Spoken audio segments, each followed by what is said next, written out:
ইবনুল কাইয়িম রহমতুল্লাহ বলেন, আমি যত আরিফ বিল্লাহ ওলিদের কথা শুনেছি তারা সকলে এ ব্যাপারে আজমা বা একমত পোষণ করেছেন।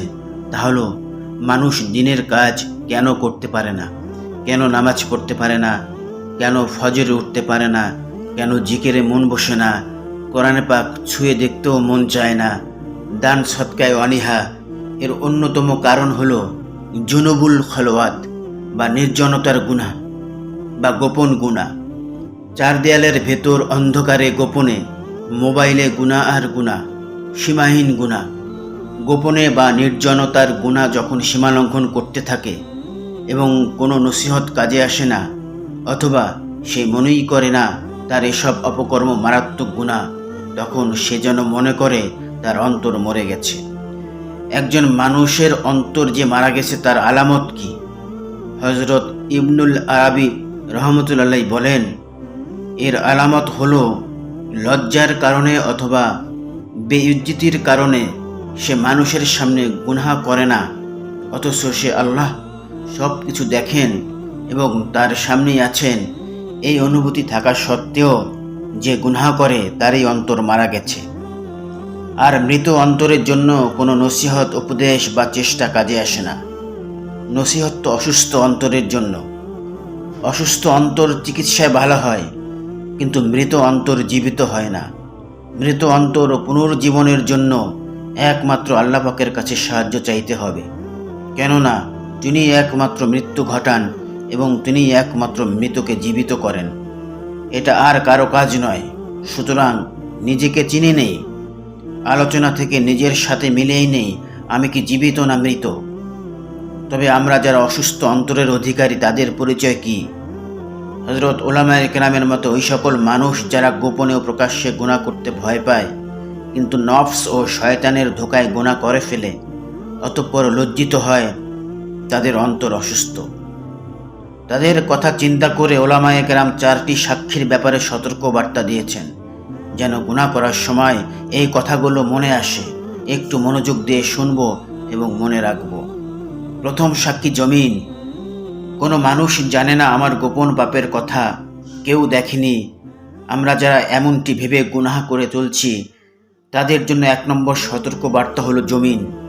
কাল কিয়ামতে জমিনের রব জমিনকে কথা বলার অনুমতি দিবেন, আর জমিন বলবে, হে আমার রব, আমি সাক্ষী, তোমার এই বান্দা তোমার হাজারো নিয়ামত ভোগ করে আমার পৃষ্ঠে অবস্থান করে অমুক সময় অমুক দিনে এই সব পাপ করেছিল, আমি তার সাক্ষী আল্লাহ। জমিনের এই সাক্ষী হওয়ার বর্ণনা কোরআনুল কারিমে ও হাদিস শরীফে এসেছে।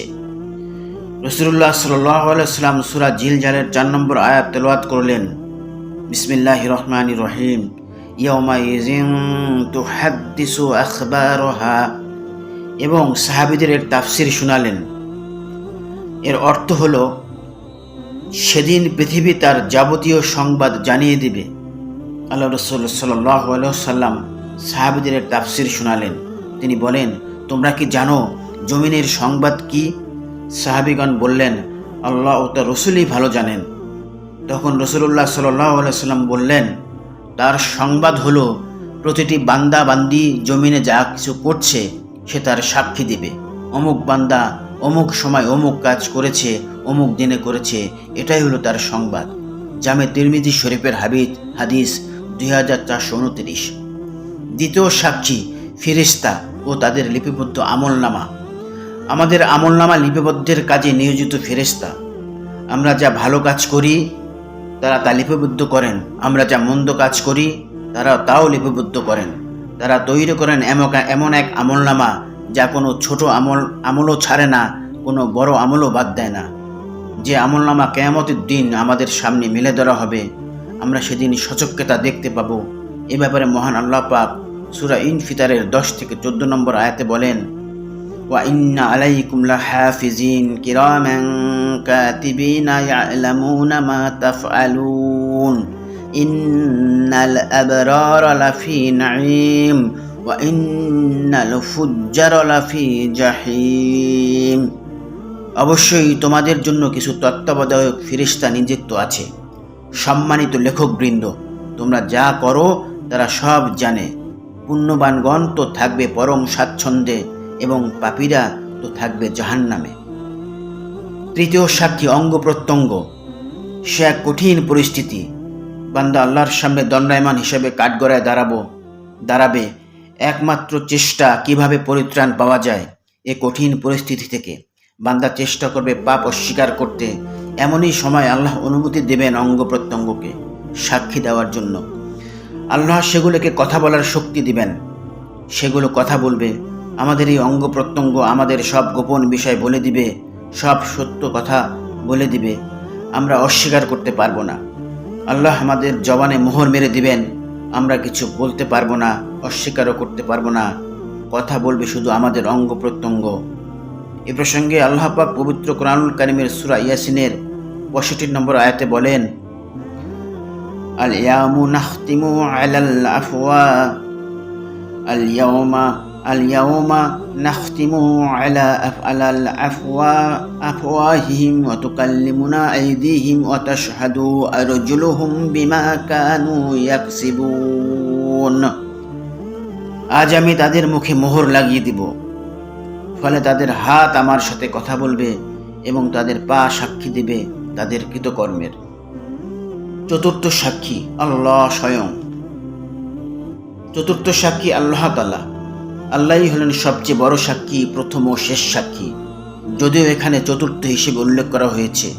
তিনি হলেন সর্বদ্রষ্টা, সর্বশ্রোতা, সর্বজ্ঞানী, যিনি অন্তরের কথাও জানেন, যার থেকে গোপন থাকে না আসমান জমিনের কোনো কিছু, যিনি আলিমুল গায়বি ওয়াশ শাহাদা, যার কাছে দৃশ্য অদৃশ্য সবই সমান। ইরশাদ হচ্ছে, এটা কি তোমার রবের সম্পর্কে যথেষ্ট নয় যে তিনি সর্ববিষয়ে অবহিত? সূরা হামিম সাজদা 53 নম্বর আয়াত। তিনি আমাকে দেখছেন, আমি যে অবস্থায় থাকি, যেখানেই থাকি, তার কাছে আসমান জমিনের কোনো কিছুই গোপন নয়। নিশ্চিত জেনে রাখো, আল্লাহর কাছে আসমান জমিনের কোনো কিছুই গোপন থাকে না। সূরা আল ইরমান আয়াত 5।